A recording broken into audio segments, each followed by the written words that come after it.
Can I get members of council to chamber for quorum?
Good morning, everyone. Welcome. Call this meeting to order. Are there any declarations of interest at this time? Yes. Councillor Doucette. Thank you, Mr. Chair. On item 5, which is a front yard parking pad appeal at 9 Durie Street, I declare an interest. It's one of my neighbours. Okay, you got that, Rosemary? Any further declarations of interest? I'm going to declare one on EY 30.18, prohibition of large vehicles. I own a transportation company with trucks that could possibly travel in that laneway, so I'll declare a conflict of abundance of caution. I'll now take a motion to confirm the minutes from April 4th, 2018, moved by Councillor Ford. All in favor? Opposed? Carried. Are there any petitions at this time? Councillor Doucette, did you have a petition? I don't have petitions. I just have lots of correspondence. Okay. Seeing that. Please look at your package. And just remember, we have the CNE coming in today at luncheon for a drop-in at 12:30 to 2. And provide an update on the CNE and the year events program. You're all welcome to attend. It's going to be in meeting room number 3. We will now go through the items.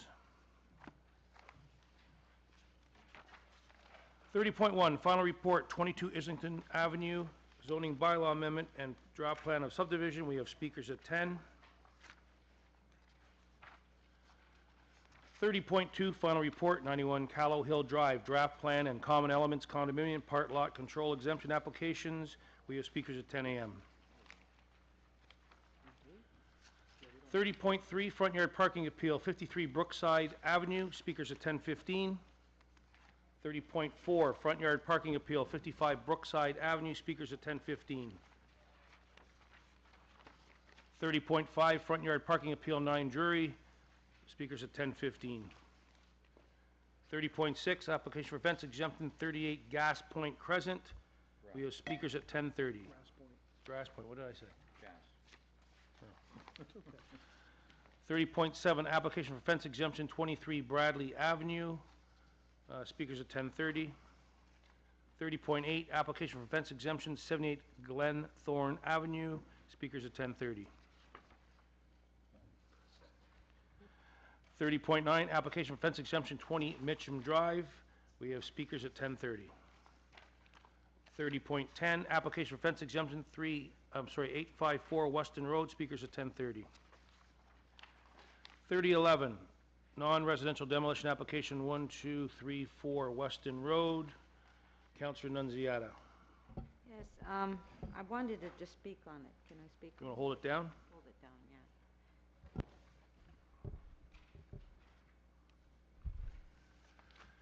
30.12, residential demolition application, 5341 Dundas Street West.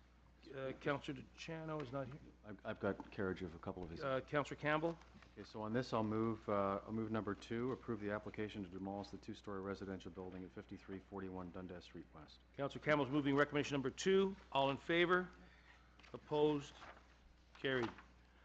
30.13, renaming of the Centennial West Recreation Community Center. Councillor DeGiorgio.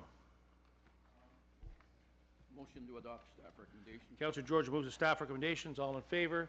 Opposed? Carried. 30.14, naming of public lane south of Hope Street, extending between Nairn Avenue and Harvey Avenue.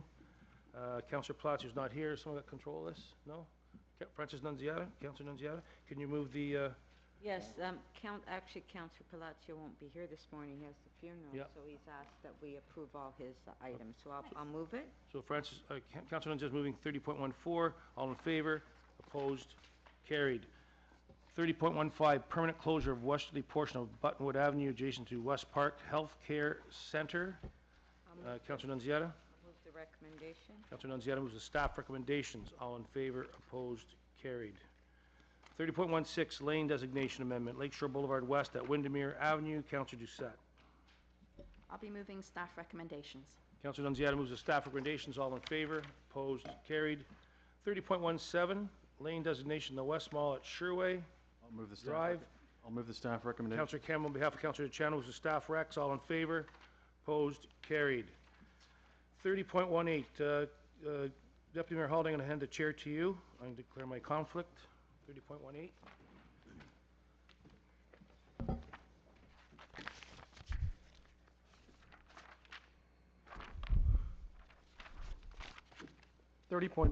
Prohibition of large vehicles, lane north of Geary Avenue between Westmoreland Avenue North and Dovercourt Road. Someone able to move that on? I'll move the recommendation. Councillor Nunziata, you're moving the staff recommendations. All in favor?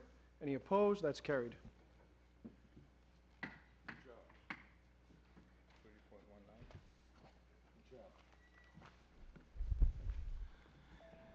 Oh, shit. Okay.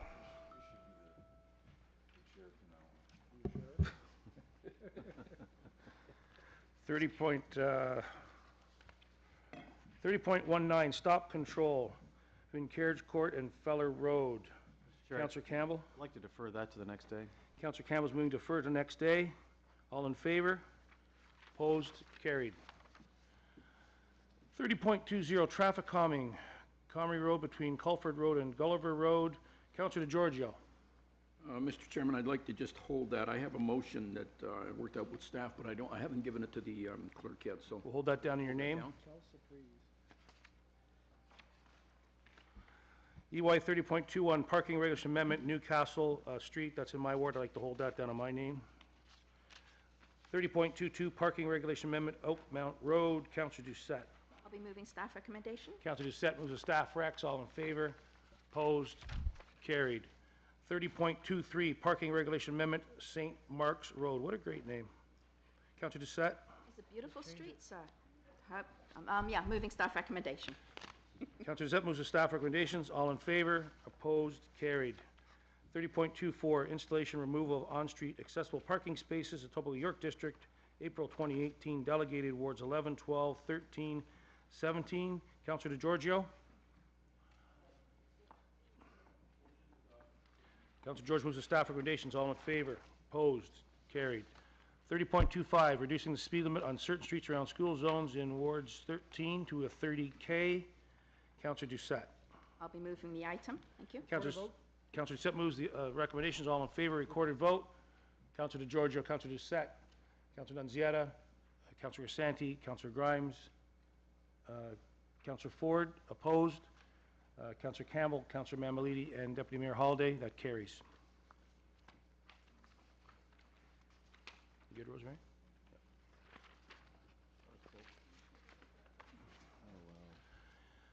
30.26, maintenance of the Jean Augustine Park Pond in my ward, I'll hold that down in my name. 30.27, designation of fire routes, and amendment to Chapter 880 fire routes at 3 Applewood Lane. Councillor Holliday. Thank you, Mr. Chair. I'd like to move the staff recommendations, please. Councillor Holly, moving the staff recommendation. All in favor? Opposed? Carried. 30.28, designation of fire routes and amendment of Chapter 880, fire routes, 24, 26, 28, 30, 32, and 34, Fieldway Road. Councillor Campbell. Staff recommendations. Councillor Campbell moves the staff recs. All in favor? Opposed? Carried. 30.29, designation of fire routes and amendments to Chapter 880, fire routes, 2315, 2335, Shepherd Avenue West, and 80 to 100, Parata Drive. Councillor Mamalat. E. I'm going to move staff recommendations. Councillor Mamalidi moves the staff recommendations. All in favor? Opposed? Carried. 30.30, designation of fire routes, amendment to Chapter 80, fire routes, 51 to 67, Waterford Drive, 130 to 142, Wincombe Hill Boulevard. Councillor Campbell. Councillor Campbell moves the staff recs. All in favor? Opposed? Carried. 30.31, temporary signage permit for annual Etobicoke Rotary and Toronto Ribfest 2018 community event, June 29th to July 2nd. Councillor Holliday. Thank you, Mr. Chair. I'd like to move the recommendations before you. Deputy Mayor Holliday moves the staff recs. All in favor? Opposed? Carried. 30.32, endorsement events for liquor licensing purposes in wards 2, 3, 5, and 12. Councillor Ford. Mr. Chair, I do have an amendment, which I believe is minor in nature, if that could be just put up on the screen.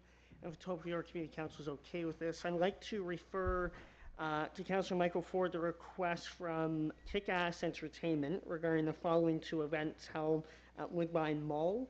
I've been having a few issues, especially last summer, in terms of festivals and events that are being put on. And I was advised by the clerks that this would be an appropriate way to deal with them. So we refer that one, the Kick-Ass Entertainment, everything else we're going to move, right? Good. All in favor? Opposed? Carried. Okay, so we've added starters from 30.33 to 30.35. Councillor DeGiorgio. Mr. Chairman, I have an item that I would like to be placed on the agenda. And what's the nature of it? It is it's a precautionary measure that I believe I have to take to protect the interests of my community, because at the last council meeting, What is this? it's with respect to mediation at the OMB. For Keel Street? Yes. Okay, so that'll be 30.36, so we need a motion to put those on the agenda, moved by Councillor Doucette. All in favor? Opposed? Carried. And Councillor DeGiorgio, I'm being told this is out of order already, so if you could maybe work with Okay, legal I'd be happy to move with. Okay, but I'd just be giving you, happy to- caution you that it's out of order, but it's on the agenda. Okay. Okay. Okay.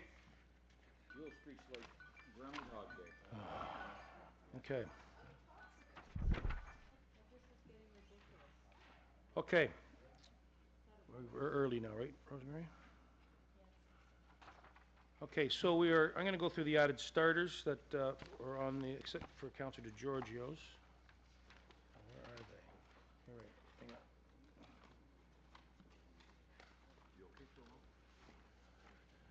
Okay, the first one we're going to deal with 30.33, passenger pickup and drop-off at Judson Avenue. I'm going to hold that down. 30.33, that's mine now. 30.34, Councillor Platcher's got a walk-on to reduce the speed limit on Rosemount Avenue between Dufferin Street and Greenlaw. The current speed limit down to 30. Councillor Nunziata, you moving this on behalf of Councillor Plazio? Councillor Nunziata. 30.34 for Yeah. Councillor Plazio. You moving the recommendation? Yes, I am, yeah. Councillor Nunziata is moving the recommendations on... Recorded. Recorded vote. 30.34, Councillor Plazio's reduction of speed limit. Recorded vote's been requested. Councillor DeGiorgio, Councillor Doucette, Councillor Nunziata, Councillor Crescent, Councillor Grimes, Councillor Ford, opposed, Councillor Campbell, Mamalidi, and Holliday. That carries. 30.35, request to reopen item 24.47, headed traffic calming Old Bourbonthorpe Road between Bourbonthorpe Road, East Leg, and Bourbonthorpe Road, West Leg. Need a motion to reopen. All in favor? Opposed? Carried. Councillor Holliday.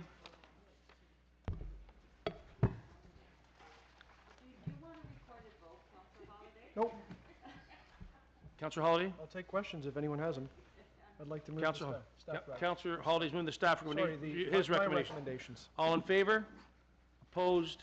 Carried. Councilor Giorgio, I'm ruling yours out of order. Would you like to challenge the chair? Okay, I'm ruling Councilor Giorgio's out of order. Yeah, the matter's already been decided by council. Councilor Giorgio is challenging the chair. Should the chair be upheld? All in favor? Opposed? We're going to do that again. All in favor? 1, 2, 3, 4, 5. Opposed? It's out of order. I'm sorry, Councilor Giorgio. Okay, gotcha. Okay, guys, hey.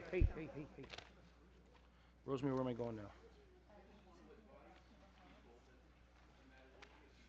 Okay, Councilor Giorgio. We're going to item 20. I support Traffic calming Comrie Road between Culford Road and Gulliver Road. Frank, you held the item. Councilor Giorgio, 30.20.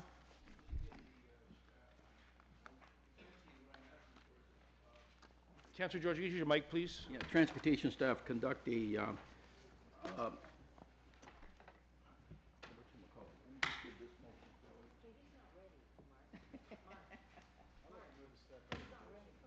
Okay, well, just, okay, well, we're dealing with, it's up on the agenda, Councilor Giorgio. Okay, would you guys relax? We're going through the agenda. What are you, new? yeah, she's new. Yeah, you're old. Okay, Councilor Giorgio. Councilor Nunziata, please. Councilor Giorgio. Yes. Okay, what are you doing with this? I'm moving that that staff conduct a survey on the street with respect to whether there's support for speed humps. We're looking at a 49% rate of the 85th percentile exceeding speed limits. It came in at 49%. The cutoff is 50%, and I believe that people should have an opportunity to have input, and that's why I'm asking that we do a survey. Okay, the motion's on the screen. All in favor? A poll. Sorry, a poll. Okay, all in favor. Councilor Giorgio, Councilor Nunziata, Councilor Doucette, Councilor Nunziata, Councilor Grimes, Councilor Mamalidi, Councilor Ford. Opposed? Did your arm go the other way, Councilor Campbell? Councilor Campbell and Deputy Mayor Holliday are in opposition. That carries.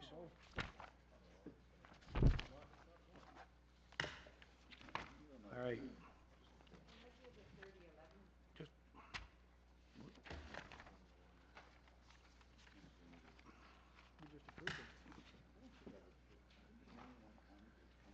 okay. 11, Councilor Nunziata? Yeah, that was, I held that. All right, just a second. Hang on. Few comments, and this way the staff can leave. Okay. No, 3011, non-resident demolition application 1234 Weston Road. Councilor Nunziata, you held the item. Yes, so, Questions of staff? no. Seeing none? Councilor Nunziata.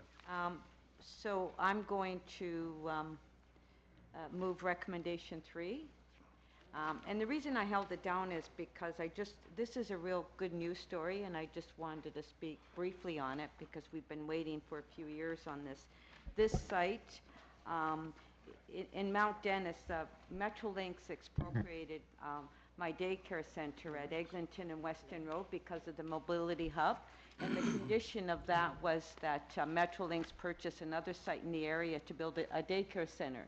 So this site was a previous daycare center, and so Metrolinx has purchased it, and we're going to demolish this building and build a new daycare center. And the reason it's a good news story is that this will have a total of 98 spaces, infant, toddler, and preschool, and this will be the largest child care center in the city's portfolio.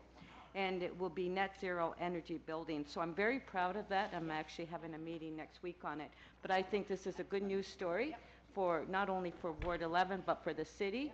This is the first and the biggest daycare center that we have in the city. So I just wanted to move that, and the staff could leave. Any further speakers to the item? Seeing none, all in favor? Opposed? Carried. Okay, I'm going to go to 30.21. Parking regulation amendment on Newcastle. I held the item. I'll pass the chair to Deputy Mayor Holliday. I have a few questions to staff. On Newcastle. 21.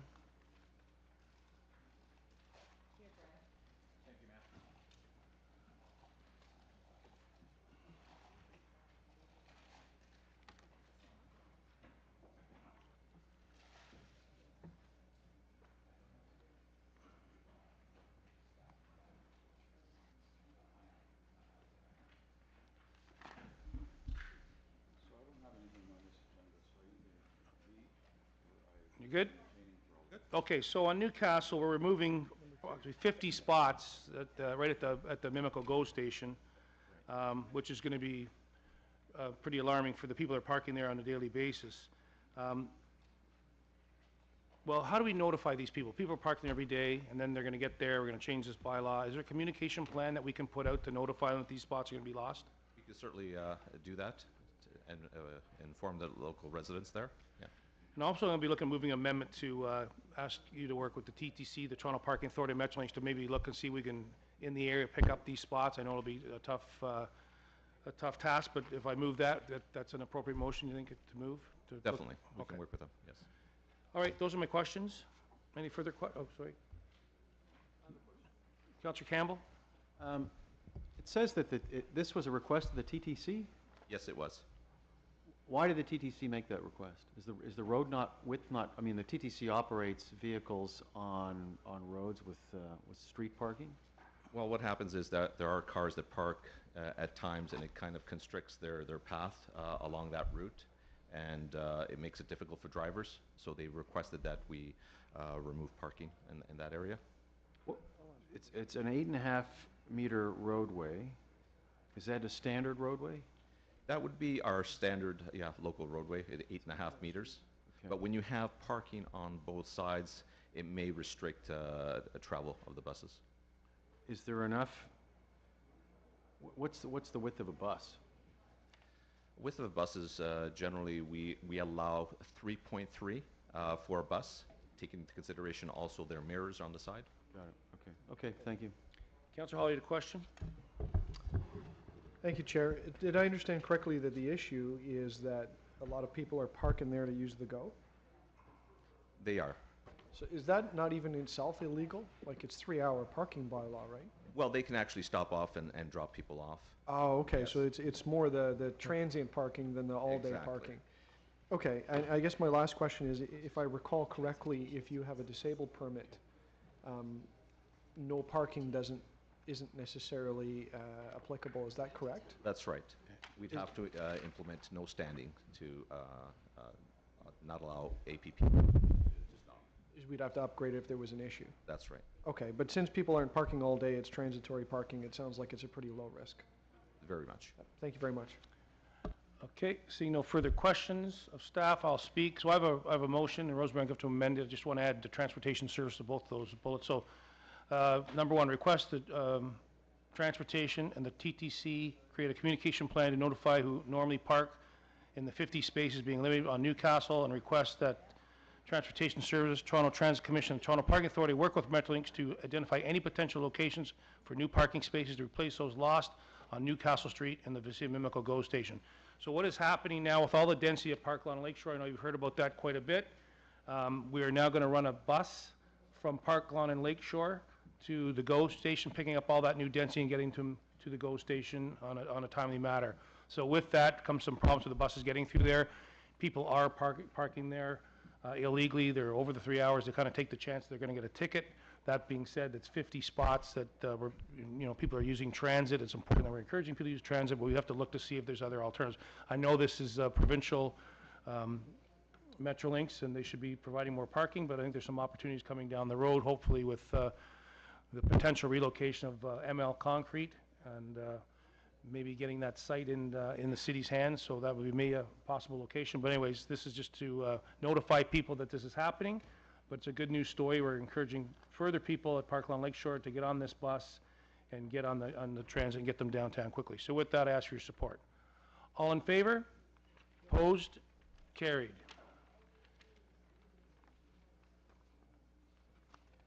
What's next? So we can go to 30.26, maintenance of Jean Augustine Park Pond. Any questions of staff?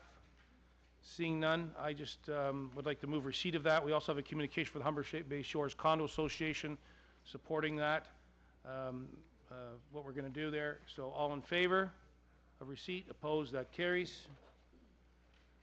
30.33, again, is mine. Any questions of staff? I have a question of staff. I guess maybe Mr. Cresswell can maybe answer this. 30.33? of the passenger pickup and drop-off and Judson, would that be you? Could you answer that? That depends what the question is. Okay. So,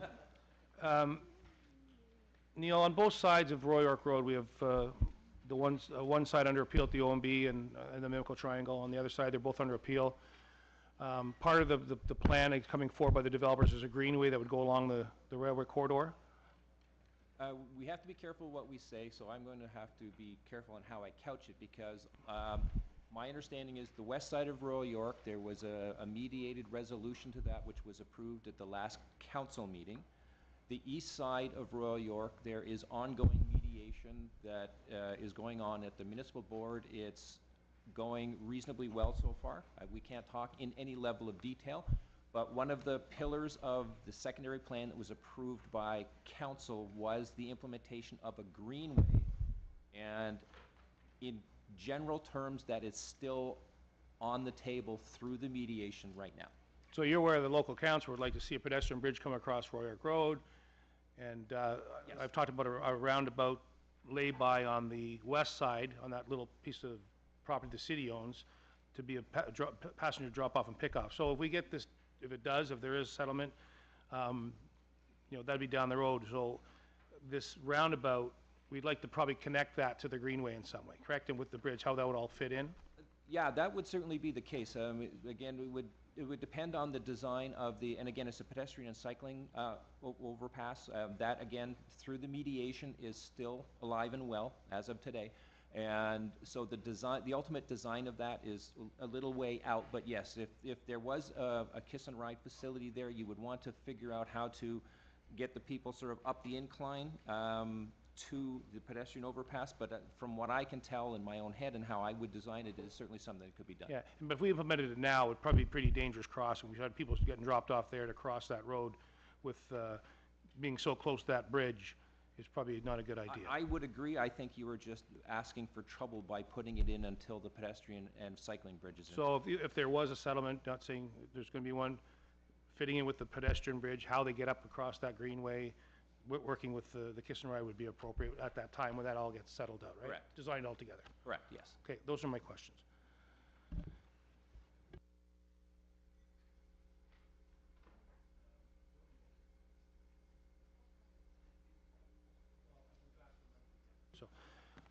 So there is talks at the OMB with both sides of the secondary plan that we're doing in Mimico. I'm looking at a roundabout, and part of the settlement was to put money towards a roundabout or a lay-by. I think it's too early to say, should it be a lay-by or a roundabout? I really like the roundabout part where people can kind of come in, maybe wait for people. So I think we're a little bit ahead, but there's a settlement being talked about. If we could secure money for that, that'd be great. But I see this maybe happening 3, 4, possibly 5 years down the road, but I think it's got to be designed altogether. I'm sorry, I have a motion. I want to request the Director of Transportation Services, Etobicoke York District, to report to the July 4th, 2028 meeting on the Etobicoke York Community Council on the feasibility of implementing a new large intersection with traffic controls spanning Roy York Road from Judson Street to Cavell, with the southbound light at Judson and the northbound light at Cavell. So if anyone knows the area very well, with the old CNR bridge there, if you're coming under there in the summertime, it gets dark and bright, and people darting across that road at this time, we put it in now, would be very dangerous. We have people coming out of Cavell in the morning, and there are probably 25 to 30 cars in the queue trying to make that right turn north onto Roy York Road. So this would allow us traffic signal to go kind of be on the north side of Judson.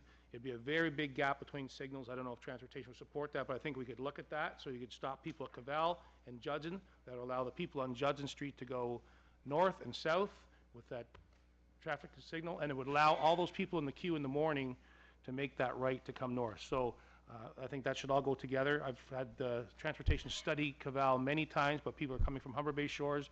They're cutting up through there, and I'm going to ask staff to look at that. So with that, I'm asking that amendment for your support.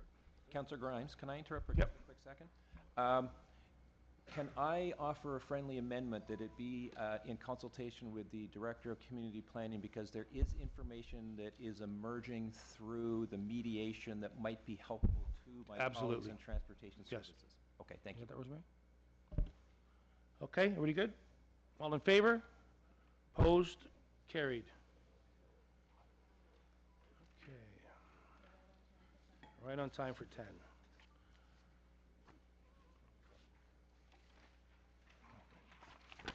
Okay.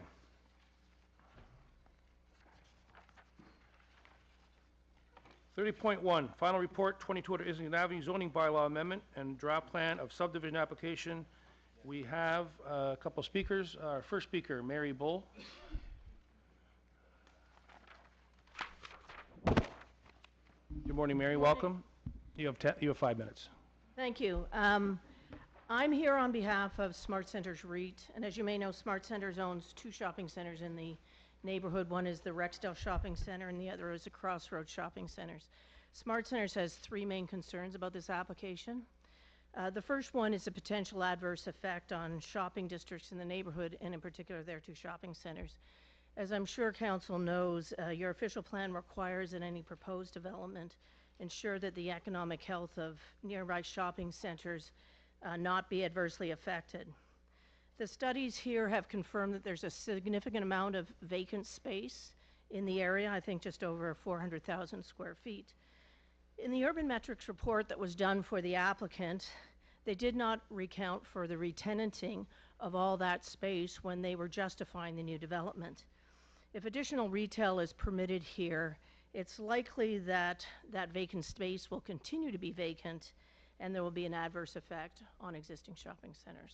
So that's the first concern. The second is with respect to the bylaw that's before you today. It does not appropriately reflect the studies that were done to justify this development. There are no caps or limits on the amount of type and space permitted. So theoretically what could happen is there could be more development than in the categories that were studied, and that could result in a greater impact than what was studied and reviewed by your peer review consultant.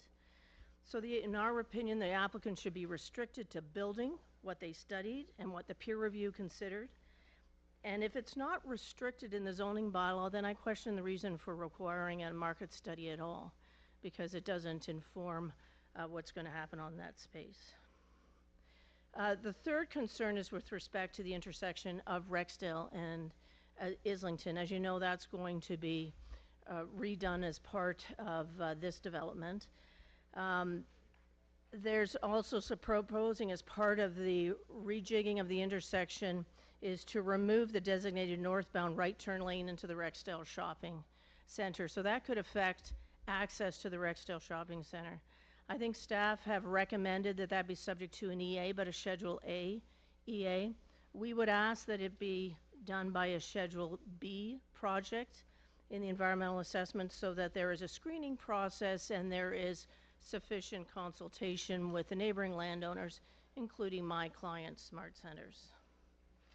So the request to the Community Council today is that you defer making a decision on this application until these issues have been dealt with. In the alternative, if you are going to go ahead and make a recommendation on this matter today, I'd ask that you amend 2 of your recommendations and add a 3rd one. And these are set out, our request in the correspondence that you have before you. First of all, we would ask that you amend the bylaw and add the caps, and we have provided as an appendix to our correspondence the way in which caps could be added to the bylaw to reflect what was actually studied.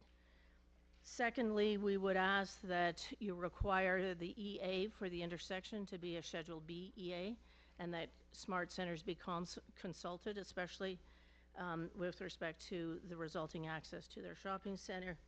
And third, we ask that you add a recommendation 7, and perhaps this is one of the most important things.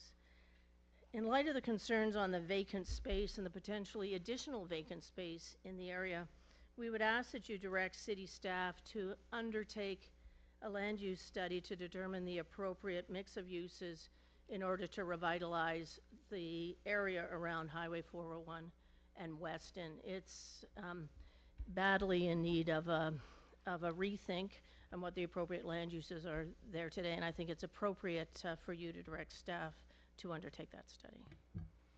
Thank you. Questions? Councillor Holliday, a question.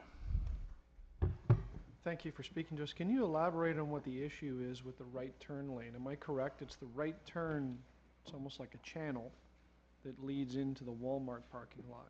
So Yes. It's the south entrance. So what's the concern over that? Well, if I believe what the the traffic analysts have shown is there will be a backup of traffic at the intersection. There won't be as easy access into the shopping center when you get rid of that channelized right turn lane into the south entrance.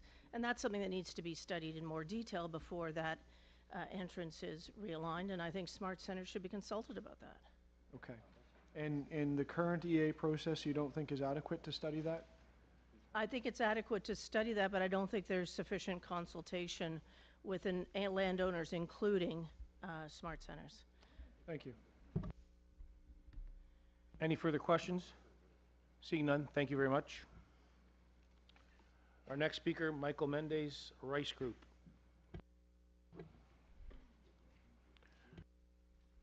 Good morning, sir. Welcome. Good morning. You have 5 minutes. Thank you. Thank you. Good morning, Mr. Chair, members of Community Council, and staff. My name is Michael Mendez, and I'm here before you representing Rice Group. Excuse me. The owners of the subject property. Rice Group is a recognized developer and commercial properties in the Greater Toronto Area and is committed to developing high-quality retail and commercial developments. Simply put, we are a developer that creates properties where people work. For context, we purchased this property in July of 2016 and continued the zoning bylaw amendment application that the prior owner initiated in 2013. Because of that continuation, we were able to be here in front of you today with a recommendation report. And this is largely due to the assistance of staff, and in particular our city planner, Catherine Tom. Thanks, Kathy.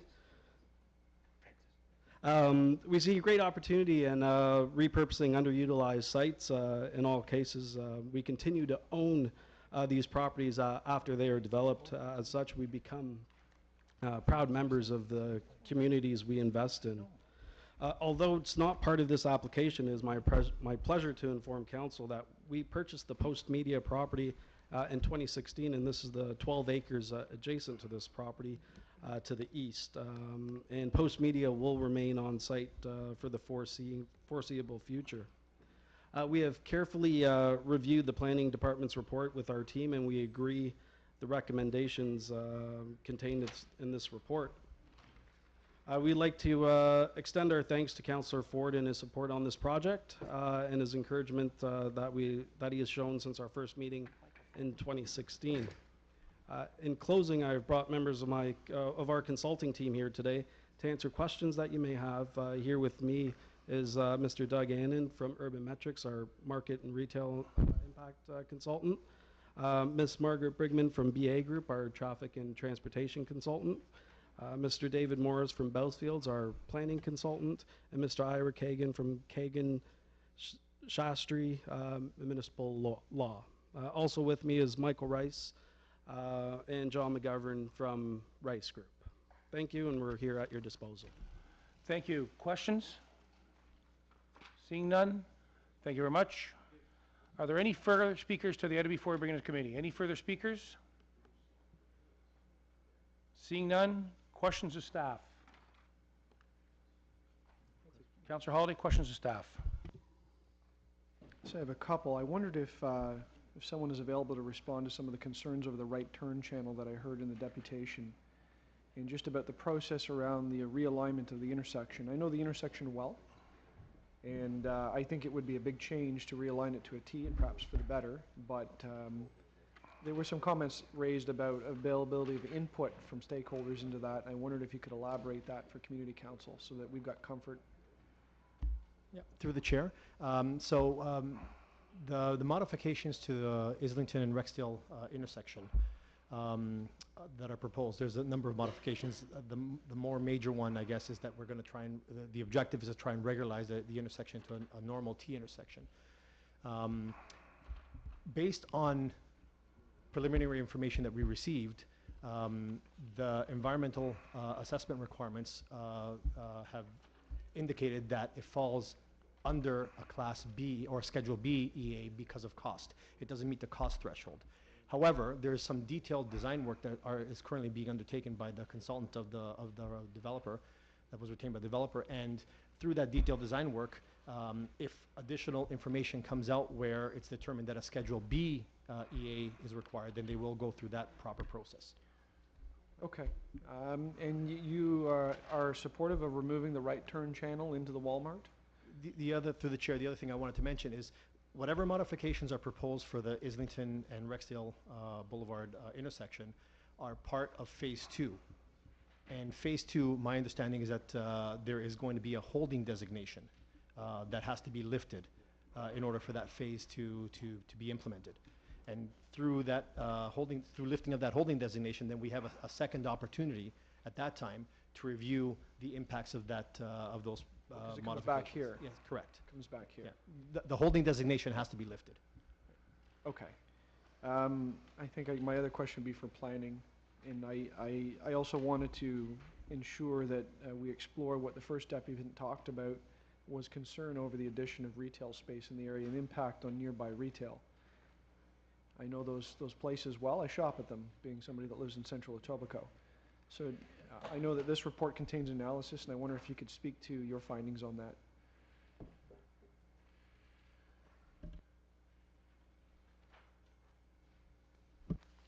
Thank you, Councillor.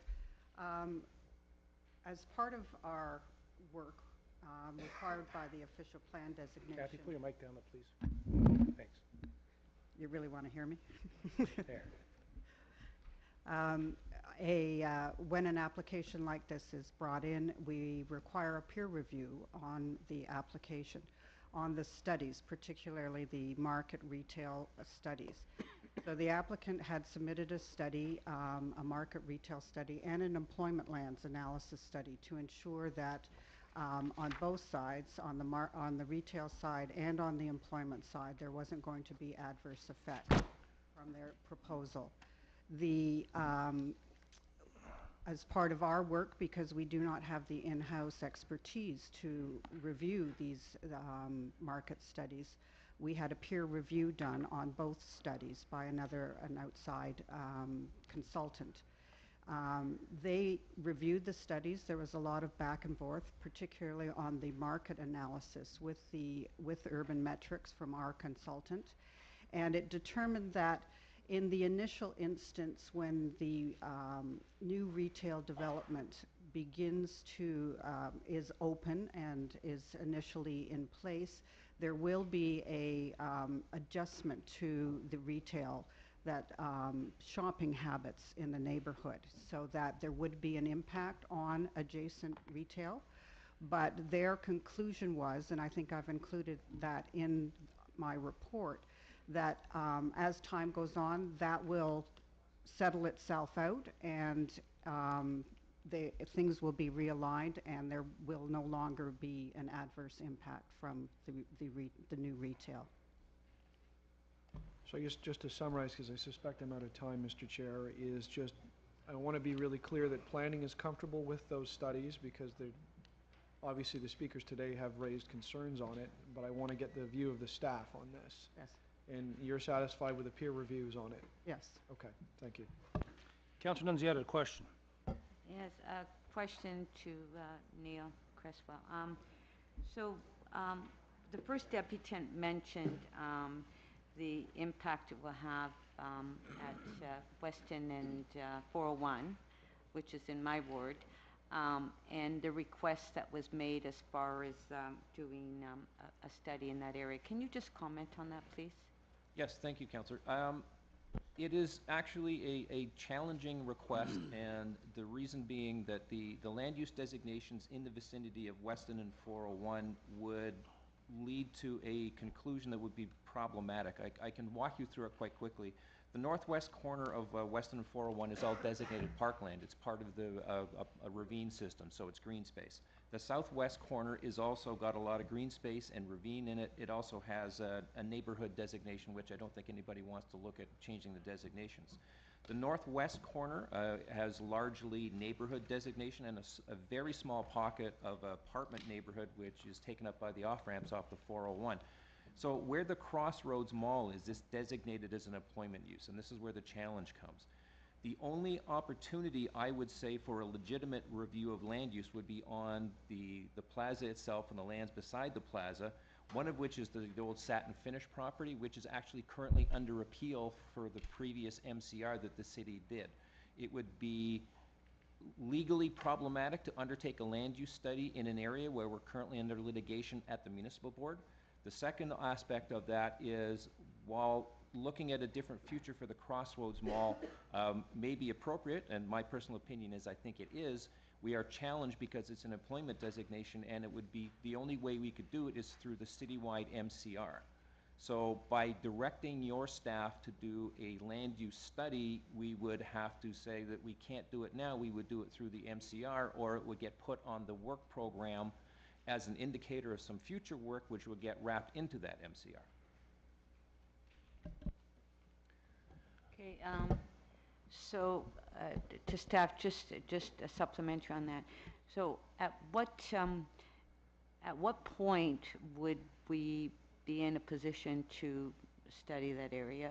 Because as you mentioned, satin finish is at the OMB right now, and I know that that mall for a few years now has been vacant. There's a lot of vacancy. And so at what point would you recommend that we look at that site? Yeah, I agree with you, Councillor. It's a challenging site. It has limited frontage on the main street, which is kind of blocked by one of the larger buildings there. I don't think I'm in a position to answer that question about when we will start the next MCR, simply because we are still under litigation at the municipal board. There are a lot of site-specific appeals that have to be dealt with before the MCR is concluded in its totality. For community council's information, in fact, we got a decision out of the municipal board where Satin Finish actually tried to pop their appeal out of the citywide MCR, and we got a decision by the board which said, no, everybody has to go collectively. So that was actually quite a big win for the city, because it effectively sets out the flag to the city as well as the development industry that the municipal board is not interested in looking at one-off conversions, that they have to be through the municipal comprehensive review. Sorry, it's a detailed answer to say to you, Councillor, I don't know, because we're under litigation at the board. Thank you. Any further questions of staff? Seeing none. Councillor Mamalidi. So this has been a bit of a pet peeve of mine too, just in terms of all the residential that seems to be around this employment land, and over the years, you've had developments that have been approved right next door to these things. And so I think that study probably needs to be done sooner than later, if anything, for safety of those that might be living in a community that has that kind of a zoning package right next door. An example in my ward, which is right there, right on the other side of the 401, is on one part of the land, which is owned by the Sabara Group. They have the ability to build residential there tomorrow if they wanted to. They've backed off a number of times, but right next door to that, you've got the worst industry possible. So does that make any sense, that we continue these kind of approvals with residential right next door to this kind of industry? Through you, Mr. Chair. I would agree with you, Councillor, and that's why the province changed the legislation a number of years ago to require municipal comprehensive review before you redesignate employment lands. It's exactly that kind of issue that was raised, and this is why the province changed the legislation. You talked about the residential lands around the Crossroads Mall, and I would agree with you that the challenge there was that those were applications that predated the provincial legislation about the MCR. I get all that. It's just, I think we all have a responsibility before there's an accident. I remember the big explosion in Councillor Aljameri's ward a number of years ago, right? And nothing was done on that, and there was some requests to change the zoning in that industrial pocket before that explosion took place. It wasn't until after people lost their lives and the explosion took place that the city took action to try and rezone the lands and go after, I guess, people that made those mistakes. So I think it's incumbent upon us as a city to understand that this just doesn't work. And somewhere along the line, we have to get some indication that we're going to be revisiting this. Councillor Nunziata is very clear. When do you think that'll happen? I don't want an explosion in my area. And then when that happens, what am I supposed to say? Well, we did ask the question at community council, and we never got a date, right? Again, Councillor, we're under litigation at the board I on the know. citywide MCR, and until that resolves itself, we're not going to start another MCR. All right, Councillor George, a question. Yeah, I'd like to just perhaps get some clarification on this, because it's a bit problematic for me. I'm on page 25, and it's, I'm reading at the bottom of the page as part of the bylaw, or at least the condition of lifting the holding provision. It says at the bottom, notwithstanding condition 3 above, should it be determined at the sole discretion of the city that the realignment of the Islington Avenue and Rexdale Boulevard intersection is to be incorporated into the city's capital program, the owner shall provide a cash contribution in the form of certified check to fully cover the cost of the works.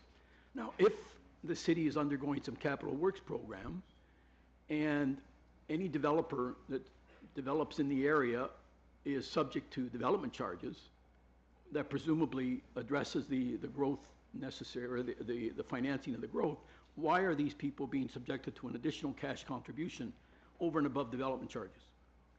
Through the chair, they are not being subjected to it. It is a condition that provides additional flexibility to the landowner.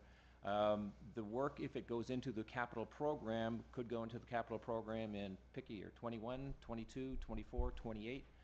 This provides the owner the opportunity, if they decide to, through the desire to lift the H, to advance the work when it meets their schedule, if they pay for it. So it's not just a matter of expediting. Correct. It's not the requiring progress them. of their development. Correct. If the landowner wants to wait until it makes its way through the capital program and then rises up to the top and then gets done, the property owner can do that. If the property owner wants to develop the Phase 2 lands and wants to make that change sooner rather than later, this gives them the flexibility to do so by paying for it. Right, but then they wouldn't qualify for a rebate on the payable development charge in the future. Yes, I think you're right on that, Councillor. They would not qualify. They would not qualify. All right, thank you. Okay, seeing no further questions, Councillor Ford, it's in your ward, you have the floor.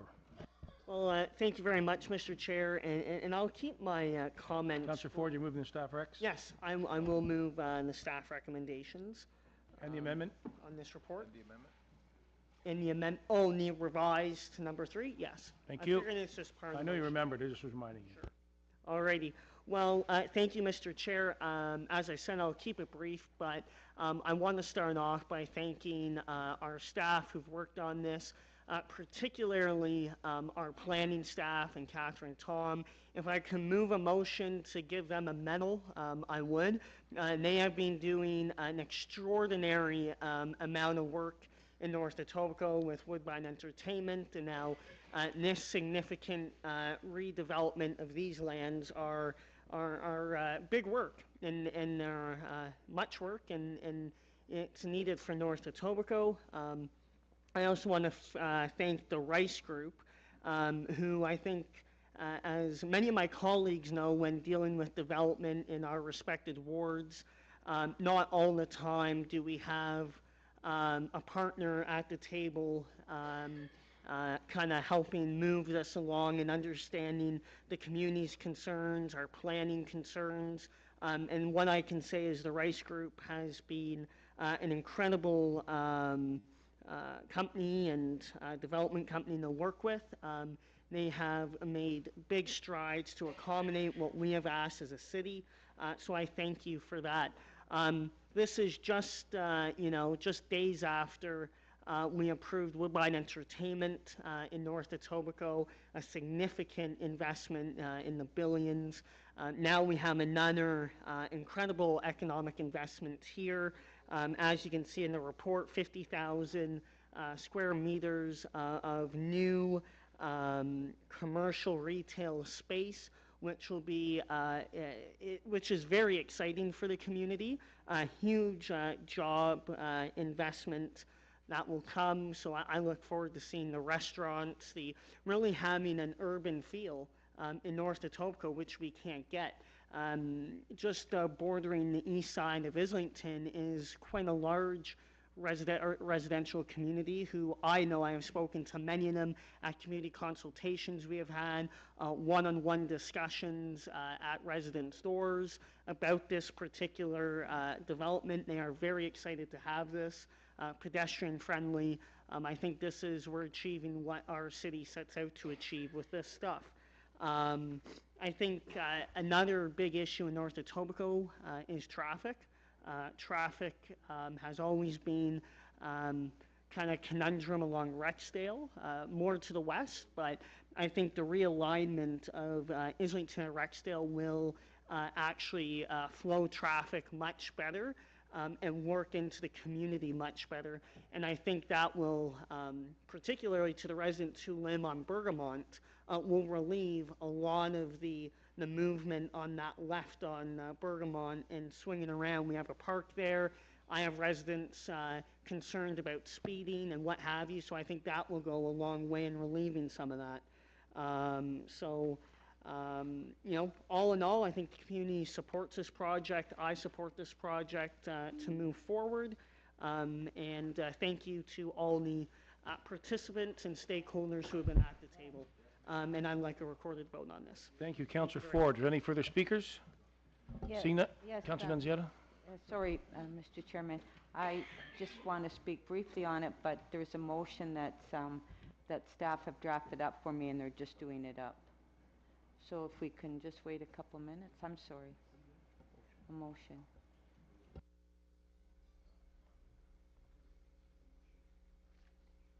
Doing it up. Mr. Neil.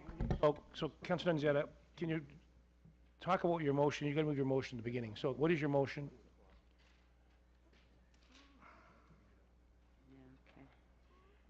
So that, and staff drafted this up for me, Neil Criswell. Community Council direct the Director of Community Planning in Etobicoke York District to undertake a land use study to determine the appropriate mix of uses in the general vicinity of Highway 401 and Weston Road. Is that in order?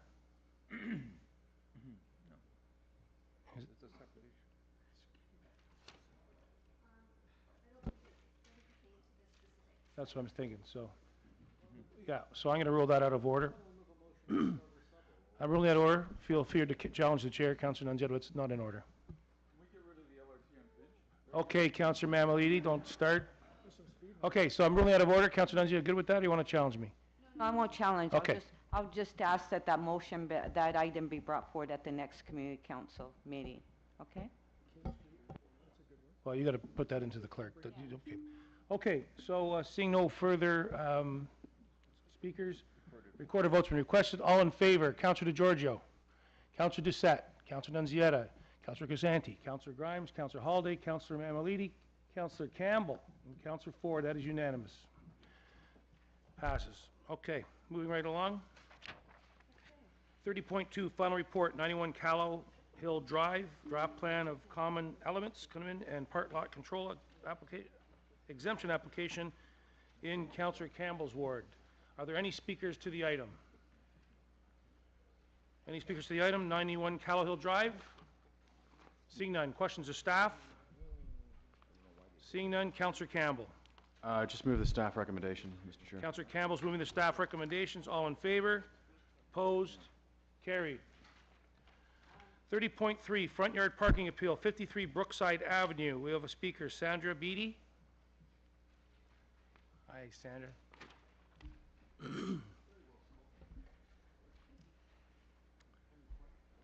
on just a second. Just let the room clear out and quiet things down. Just give me 1 second. You want us all to clear out? Point of order, Councillor Doucette. Sorry, before we let the deputant start, I believe she will be speaking on item 4 and on behalf of, on item 3 and on behalf of the owners of item 4. Right.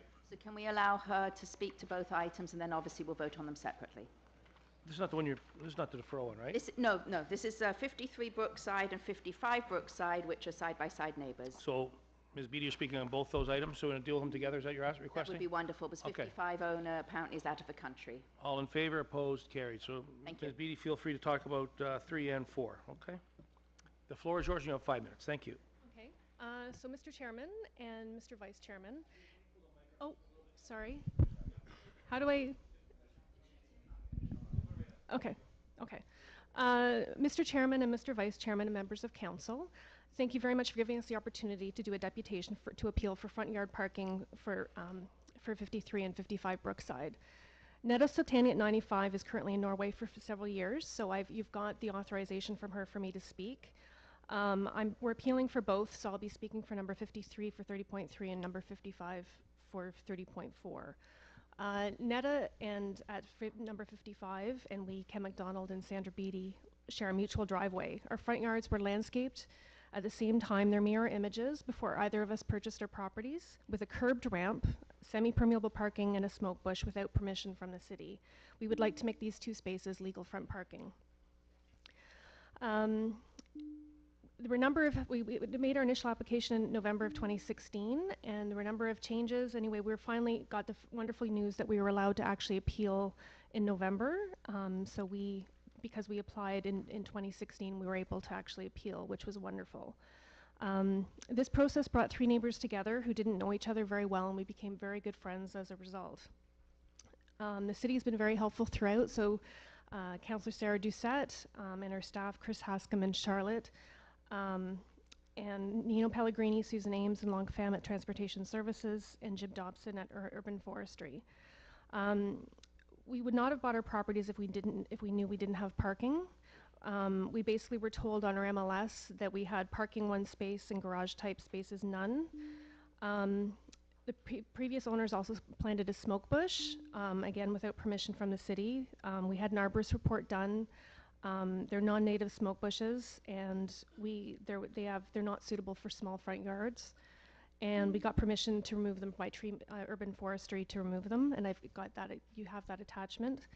And we'd like to plant a native tree on our property. In terms of requirements and notes for us, for number 53, our neighbors have been very supportive. We have an 84% polling result. We meet many of the requirements. We're very close to meeting the requirements for landscaped open space. We have 40%, or we'll have 40%. The minimum is 50%. And we'll be under by 2.8 meters squared. That's for us. And we're close to meeting the soft landscaping for private property. It's a very small space. I don't know if you've very small private property. And we'll be under by 1.3 meters squared. For number 55, she'll have 41%. And she'll be under by 2.6 meters squared for the landscaped open space on the street allowance. And then for soft landscaping on private property, she'll be under by 1 meter squared. Our councillor, so just additional reasons in favor. Councillor Sarah Doucette supports our appeals. Thank you so much. We have 2 semi-permeable parking paths, which help drainage, and they are designed to run any excess water away onto the street. And we have previously installed ramped curbs, so no construction is actually needed. We've disconnected our downspouts, both for number 53 and number 55. We would like to add soft landscaping, as we've discussed. In a review of our urban appeals, Urban Forestry has said that we can actually plant a tree on each of our properties, which is also wonderful. We'd very much want to be as environmentally green as possible. We currently have 1 on-street parking permit, and Netta also has 1 for her tenants. And places to park are scarce in Toronto. In our block, 46 of 48, or 95.8% of the parking permits have been issued, and it'll free up much needed of the 2 parking spots. And as well, she has a young 2-year-old daughter. She's in and when she returns to Canada, Netta finds that it's not safe for her daughter. Anyway, so thank you very much for our time to help us ensure that we have legal front parking. I hope this works. We would really very much like to take advantage of the planning season. Thank you, Ms. Beatty. Thank you. Any questions? Seeing none, thank you very much. Any further speakers to the items 30.3, 30.4? You can sit down. Any further speakers? Seeing none? Questions of staff?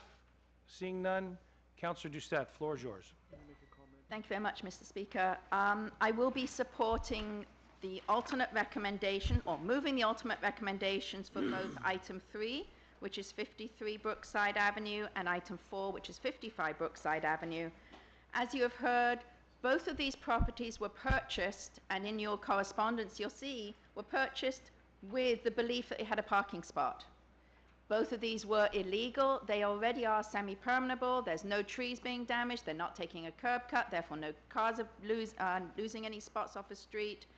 So I do support both of these neighbours. I think they're going to be, as you heard, they're going to be removing some of the hardscape to improve the softscape, and we're going to get 2 beautiful trees.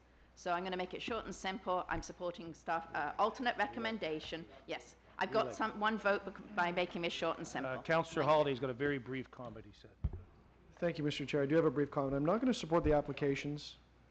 I know that this is an item that has created a lot of discussion, and I think there's going to be more at Public Works. And I believe the deputant, and I believe that the intentions are very well-meaning about this, that perhaps the homes were purchased with the belief that the pads were legal. But we have a wider problem in the city where we've got a lot of challenges that come to community council, and they result in the approval of a very large change. And there has to be a threshold somewhere, and we've got them in the policies, and yet we seem to keep revisiting it. That, you know, it's this close. Can you grant it? So I think we have to draw the line somewhere.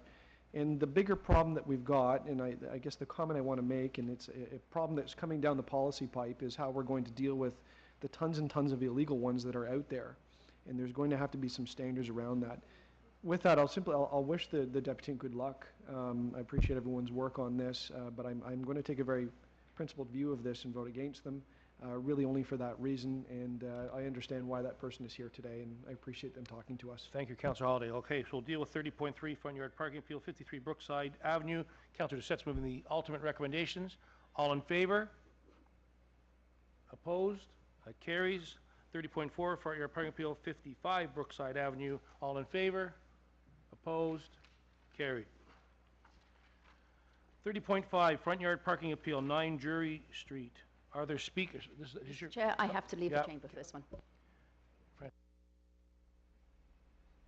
30.5 front yard parking appeal, 9 Durie Street. Councillor Doucette has a conflict on. Are there speakers on 9 Durie? Let me see what 9 says here. No speakers. Questions of staff?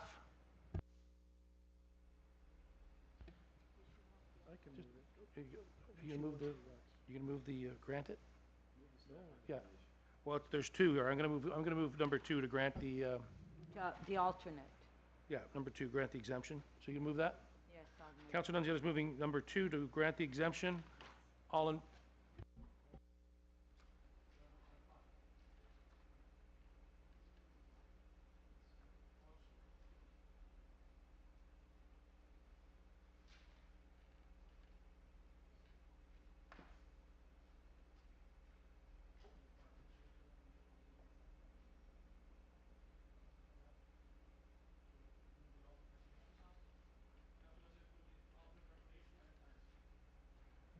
Okay, Councillor Campbell? I'm not going to support it. It's going to result in the loss of on-street parking. The installation of a permanent ramp at this location will result in the loss of 1 on-street permit parking space. That means that visitors to the neighborhood will have less opportunity to park when visiting friends. And that's permanent. I'm just speaking, you know, to the chair. And so the residents here already have an on-street parking permit, and there's extra permits available on the street that are open, that are unused. So that's why staff always recommends, Mr. Chair, staff always denies this when there's the removal of on-street parking. And I agree with that. I would move the staff recommendation. Councillor Campbell's right. Councillor Nunziata, you moving the ultimate recommendation? Yeah. Okay, so Councillor Nunziata is moving the ultimate recommendations, and you're moving the staff recommendation. So, Councillor Mamali, to speak. I sound like a broken record with this, but, you know, honestly, like, you know, on one same ward, right? Same issues. On 2, we just said, yeah, you know, we're gonna do this because they're gonna replace it with soft landscape or whatever. On this one, we're saying no. The counselor had to leave because she has a conflict on it. And in the meantime, the 2 that we just approved, we just upped the value of their house by about $25,000 or $30,000, right? And so we just keep doing this regularly, and then we tell others that, no, sorry, we can't up your value of your house. And that's the problem with this whole policy, right? So we either get rid of the front yard parking, or everybody's eligible for front yard parking. That's what has to happen here. This is becoming absolutely ridiculous, and it's the same councillors who are pushing these applications that are the ones that want to get rid of cars to begin with, right? They're the ones that want to get rid of cars, right? So, and yet we're here dealing with cars parking on their front lawns and them making it legal every day. How hypocritical is that? How NDP-ish is that? Okay. Councillor Mamalidi, I'll have you. Councillor Holiday. So I support, or I do not support getting rid of cars, Councillor Mamalidi, but I'm going to follow the rules. And that's why I support the staff recommendations on this. The eligibility for parking pads is crystal clear. It's in the municipal code. And you can look at a house with a tape measure and figure out whether or not a parking pad is allowable. I get some people buy their houses where there's a parking pad and they're not aware of the bylaw, and that puts them in a bad spot. But you're very, Councillor Mamalidi is very right that the swing of a vote here changes things for $30,000 or $40,000 for a house, and that's why I'm following the rules. Did you say Councillor Anderson is right? He's right. Okay, Councillor Nunn is moving the ultimate recommendations. All in favor? Opposed? That carries. 30.6, application for fence exemption. We're on fences now, Councillor Campbell. Application for fence exemption, 38 Grasspoint Crescent. Councillor Holiday. Is there any speakers to the item? No speakers on Grasspoint? Councillor Holiday? Thank you, Mr. Chair. I have an alternate recommendation, which is to grant the exemption on 2 of the 3 axes of the fence in the backyard.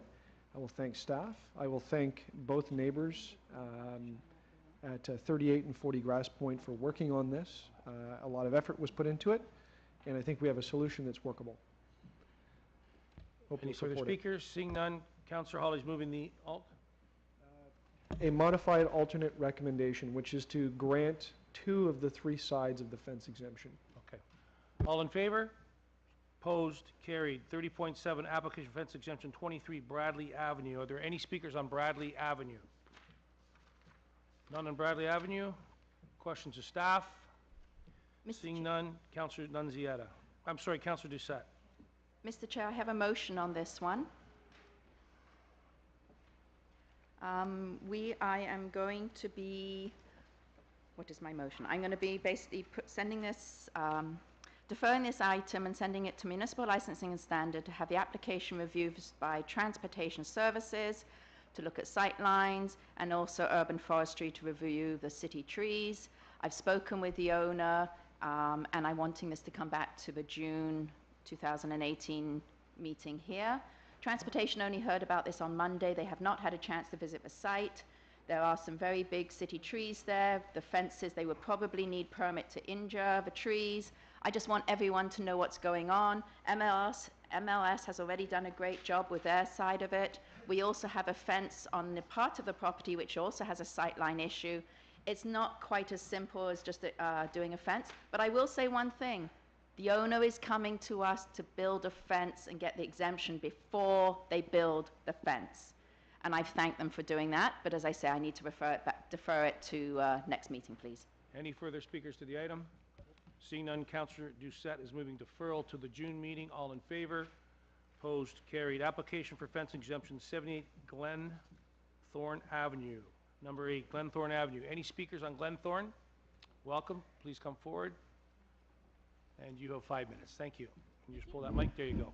Thank you. Welcome. Good day, Mr. Chairman and council members. We're here today to discuss the wooden board fence which runs along the north, south, and south side of our house on the west side. The fence exceeds the height just slightly past our house by 8 feet section. Our neighbor's house sits ahead slightly where the fence ends. We called the city prior to building this fence to ensure that we were within the limits of what was required to build the fence.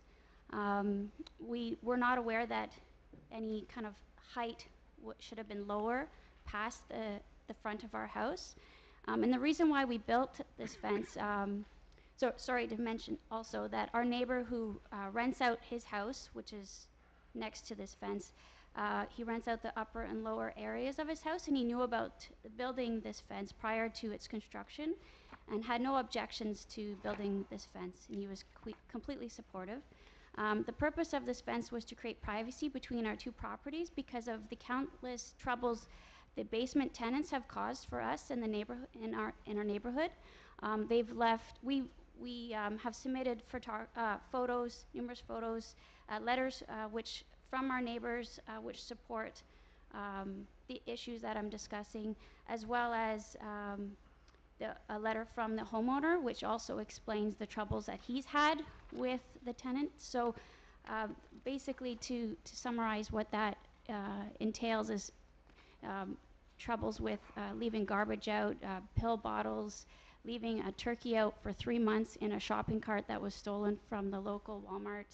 A lot of rat problems, raccoon problems, and just profanities. The tenant that rents out the basement has friends over in the backyard, and they cross over our front lawn. So we just thought that putting this fence up would kind of eliminate any troubles we had between the basement tenant and our family. We have 2 young children, and so you know, this is why we're here today, and we hope that you can consider this so we don't have to spend more money to change this fence.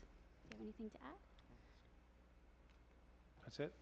Yeah. Okay, I'm just kidding you. I have a question by Councillor Holiday. Maybe you can pipe in and answer it. Thanks for talking to us today. So I'm looking at a picture in the report, and I mean, you would know it because you know this well, but there's an electrical meter, and then it looks like, is it a window or a door between your house and the fence? Very back on... Of your neighbor, is that a door right there? That's an air conditioner, and that's the entrance to their basement apartment. So that's where the people come in and out. Yeah, it's further set back, so they have so there's an air conditioner, a window, and then another set of window, which is their kitchen, and then air conditioner in their entrance. Okay, all along that side, so the people walk up and down that edge. They actually, we have a walking path across the front of our property, and they would use that path to go down our driveway. And in front of our front window. Got it. You know, suspicious to activities going on. I don't want to speculate what's going on, but I had suspicion that drug deals were happening, and they cross our properties. I'm good. Yep. No, I just, that's very helpful what you told me about that. I appreciate it. Thanks. Councillor Nunzi had a question. Just a question. You mentioned when you spoke that originally you had, the neighbor had agreed about the fence, right? Was this the tenant or the homeowner? The homeowner, and so then he changed his mind, right? No, basically, he agreed. He said he wanted to invest no money into it because his tenants in the basement, which was the cause and the reason for the fence, has already costed him so much money, and they owe... she owes them so much money, and he's been trying to get rid of her for years, and he can't. So he's like, I cannot invest any more money into it. And it wasn't the homeowner who called the city on us. It was actually the tenant downstairs who called about it. And we just, out of our pocket, gave her free privacy, basically. She said that we put the fence up backwards, and she was upset that Too high and backwards. Oh, okay. Okay, seeing no further questions. She won't bring garbage to the curb, so that's the issue, is out my kitchen window is her entrance, and she will just put garbage there, and the homeowner who doesn't live there has to come every Wednesday and take the garbage to the other side because she has conflict with the people upstairs, so she doesn't even take garbage to the proper dispose of garbage, so. Gotcha. Okay, seeing no further questions, Councillor Ford, the floor is yours. Is there any further speakers to this, Mr. Chair? Okay, thank you very much. You guys are good. Any further speakers to the item? Seeing none, questions of staff? Councillor Ford. Just want to make sure, Mr. Chair. Thank you. I will be moving the alternate recommendations, or number 2, to grant the exemption. I think for the reasons listed and in the application, there are some significant concerns the applicants have. I totally understand some of these concerns that I know other homeowners face in the broader community. So I'm happy to move forward with this. And to be very brief, our office are also willing to follow up on some of the other concerns you have shared here and bring in the appropriate city divisions or partners. Okay, thank you. Definition of what a fence is. Yeah, a fence. I would imagine that a wooden fence, a privacy fence, would have its own category in terms of a definition. But I would think that it wouldn't include, experiencing everybody else's, pets entering their yards. I think one of the reasons a fence is there is because they don't want those kinds of responsibilities. They don't want people using their backyard and getting hurt in their backyards. I would imagine that fences, privacy fences, would have the definition of privacy. People not being able to look into the backyard whenever they want to. We've seen experiences where women have had their bathing suits on, and we've heard experiences of people, wanting to take a quick look through their windows, and that's why fences go up. I think fences, I think the definition of fences would include even not looking at other people's unsightly kind of garbage and what they have to offer the community. So, I'd be curious to see what the definition of a privacy fence actually is. And I don't know why we have to come here and defend privacy fences. Oh, are you here to answer the question? Well, it just so happens I'm here, so I might as well help. Do you want to talk bird cannons while you're here? This is a first. This is the first time you've ever actually. Okay, so we're going to waive the procedures here, and when we go see Mark very often while he's here, we might as well. And So, in Chapter 447 of Toronto Municipal Code, which is the fence bylaw, a fence is defined as a barrier, including one for noise attenuation or any structure except a structural part of a building that wholly or partially screens from view, encloses or divides a yard or other land, or marks or substantially marks the boundary between adjoining land, and includes any hedge or shrub that has the same effect. So we don't distinguish in the fence bylaw whether it's for privacy purposes, for boundary outlining. A fence is a fence for a multitude of reasons. So when we deal with the fence, again, the purpose of the fence is really not something that gets taken into consideration. It's more about the height of it and the materials of which it's constructed from, which is what we regulate. So I hope that. Okay, Councilor Mamalidi? So I understand that the city has its own definition, and I appreciate that in its bylaws. But I was speaking more towards definition that might be in the dictionary, and why people might want fences, right? And so I conclude by saying that I don't understand why we take up so much time and have to listen to guys like me speak about this every time. That's the big question. Because it's ridiculous that we have to deal with this stuff. People want fences. They buy a house. Leave them the hell alone. If I might just... That wasn't a question, by the way. If you indulge me, though. This Friday at Licensing and Standards Committee, we are taking a report on our fence bylaw with proposed amendments. So hopefully... Councilor Mamalidi, he'll be there. There'll be fewer I'll be the first one there. exemption reports coming. Yeah, I'll be the first one there. Yeah. Okay, do you want to talk bird cannons while you're here, Mark? You want to talk bird cannons while you're here? Never mind. Okay, seeing no further speakers, whose ward is this again now? Mike's. Councilor Ford, sorry. Motion's on the screen, alt recommendations, all in favor, opposed, carried. 30.9, applicant fence exemption 20 Mitcham Drive, that's in my ward. The Straights are here to speak. Is there any further speakers beside the Straights to speak to this? Seeing I don't think they're going to speak unless somebody else speaks, but there's no one here. I'm going to move the alt recommendations to allow the fence exemption. I've been out, looked at the property. It's close to my home, and it looks like they have young children there. I thought a trampoline in there. I tried to get on it, but wouldn't take my weight. Anyway, they've cut the corner on the fence on the corner, they cut it back, and I'm satisfied it's a fence that fits in. So I'm gonna move the fence exemption. The motion is on the screen to allow the exemption. All in favor? Opposed? Carried. 30.10, applicant fence exemption 854 Weston Road. Jay Smith. Jay, morning Jay, welcome, sir. You have 5 minutes. Morning, Mr. Chair, members of council. We're asking for an exemption for the fence. Again, typically the homeowners built it without understanding the Chapter 447 requirements. The rear of the homes behind Weston Road, Porter Ave, Avon Ave, and Humber Ave are accessed by 2 laneways. Parking in the rear yards of these homes is a combination of garages and Mr. driveways. Smith, can you pull that mic up just a little bit? There you go, thank you. It's a combination of driveways and garages. The homes on Weston Road and Porter Ave sit significantly higher than the existing grade at the rear of the yards. Weston Road also slopes up to the east, which makes the adjacent rear yard sit higher than the 854 Weston yard. This creates a need for increased fence heights due to the existing retaining walls and change of grade and overlook. The rear yard of 854 is at the termination of both laneways and has a significant vehicle traffic going past it. The area at the rear of the property is also subject to a large amount of illicit activity, and the homeowners have small children. They'd like to create a safe space for those children in the rear yard. The large numbers of garages in this area also contribute to a general feel of a height that is much higher than existing fences are allowed. The fences are well built and maintained, as well as designed to be aesthetically pleasing. We believe they are in keeping with the feel for the area, and that's all. Thank you. Any questions? Seeing none, thank you, sir. Any further speakers to the item? Any further speakers to 854 Weston Road? Seeing none, questions of staff? You're good, sir. You can sit down, sir. Any questions of staff? Yeah. Councilor Nunziata? Questions of staff. I know I had a constituent that was supposed to be here today. Oh, he's over there.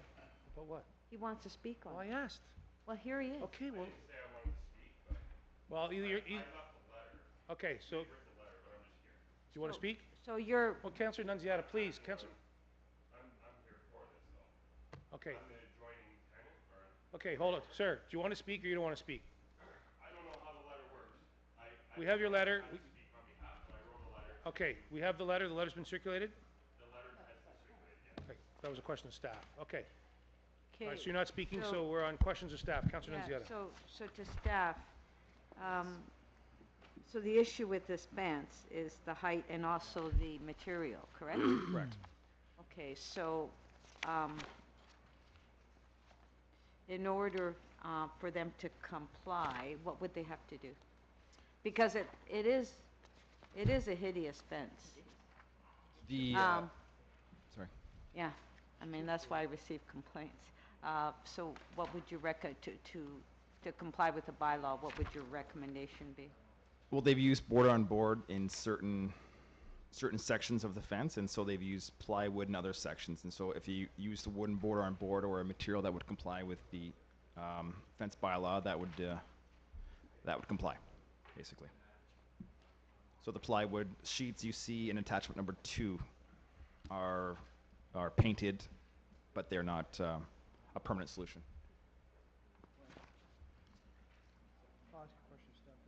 Okay. And I noticed in one of the fences, is that is that a barbecue? Next Correct. to the fence? Correct. They have like a outdoor kitchen. An outdoor kitchen. Oh, okay. Okay, yeah, so I do have this, but I don't think that's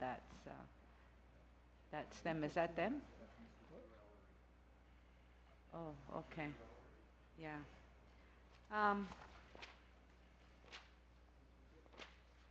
Okay, so, okay, thanks. Yeah. Questions of staff, Councillor Holiday, Deputy Mayor Holiday. Thank you, Mr. Chair. There Is that chipboard that's been painted? It's plywood, it looks like, yeah.